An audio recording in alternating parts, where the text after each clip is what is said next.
Hull FC didn't have much success in the cup leading up to 2005, but obviously I'd always heard the stories about losing at Wembley and how much it meant to my family, and not seeing us lift it there, but lift it at the replay at Ellen Road years before. So 2005, yeah, remember it like it was yesterday, meeting at the stadium, getting on the coach day of the game with my mum and all the family, going up to Cardiff, obviously Paul Cook scoring the winning try, and then getting the coach back and bibbing all these Rhinos buses on the way back as we went past them. I remember just playing rugby for fun and loving the game and enjoying it growing up, and then when you go on a day out like that and see what it means and try and picture what it is as a player going out on that pitch and bringing that much happiness to people. Obviously I was around about 14, and I think that's when it sort of kick-started me thinking, I do want to be a rugby player when I'm older.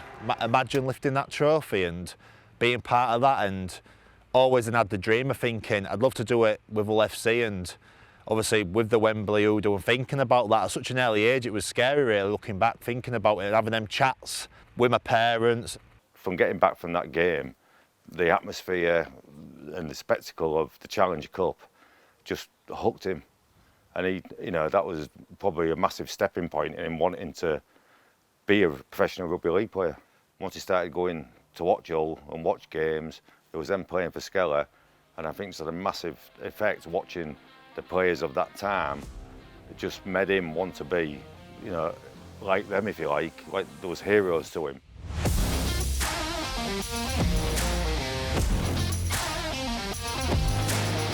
Skeller was massive.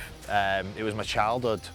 I started playing there when I was 6 and then left when I was 16. I was there for 10 years. I had the same two coaches who were like my second dads, Steve Aldous and Paul Redfern, and Skeller was my fun, my escape, my childhood, all good memories. Training there twice a week on Mala Lambert, playing there on the weekend, all the games in winter, the muddy car journeys. I just can't thank Skeller enough.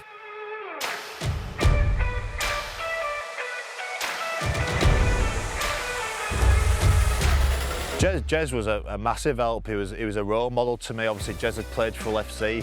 It was something what I wanted to do was to play for Hull FC, and could really relate to me. He'd always be the guy I'd go to for advice away while I was at school or away from school. When I come to Longcroft in year 8, he was the only person I knew. And we'd had a good time the year before with the rugby team with David Lister, and had a bit of a cup run. For the next 4 or 5 years here, like I said, he was the go-to guy for me. If I needed getting out of a detention to go rugby training, he'd be the guy to sort it out. And so, yes, I started here in year 8 and I finished it here in 2006. Did my GCSEs. And I started my A-levels with Mr. Baker. He was a big part of that, and I got the opportunity a few months into doing my A-levels to start training first team rugby league for Hull KR. And I really wanted to do my A-levels, but I wanted to put rugby first. Obviously, luckily, it worked out as I stand here 16 years later. He's going to take it down the line. He's taking it down the line, and they're all going to hang in this. Sean O'Loughlin lifts that trophy. Wigan, the Challenge Cup winners. Being the whole family, Hull fans, I wanted him to win the cup with Wigan, but I didn't want to see Hull get beat at Wembley again. So it was a very strange feeling. It was an unbelievable feeling, unbelievable occasion. And when I lifted the cup with Wigan and winning my first major trophy at Wembley, and obviously what I'd seen years before, but I remember one of the things what set into me on the way home from that final was, imagine doing that with Hull. When he went to Wigan, I was thinking, well, hopefully it would happen, that it would come back to Hull. And I didn't really know that much until it was actually happening. But yeah, I could have run down the street naked. They have won at Wembley.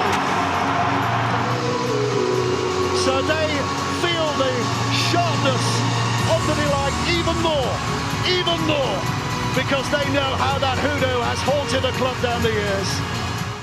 For him to play for Hull in 16, at that final, at Wembley, I just can't explain it was like a dream. It was like a dream.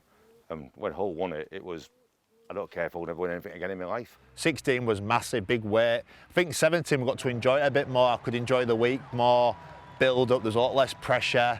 It's really special. It's It's everything you think and more. Just the atmosphere, the crowds, the build-up, entering the stadium, the big changing rooms, walking out, seeing the size of it and it on top of you. And Wembley's such a special place. As an Englishman growing up as well, it's the one stadium you dream of playing at.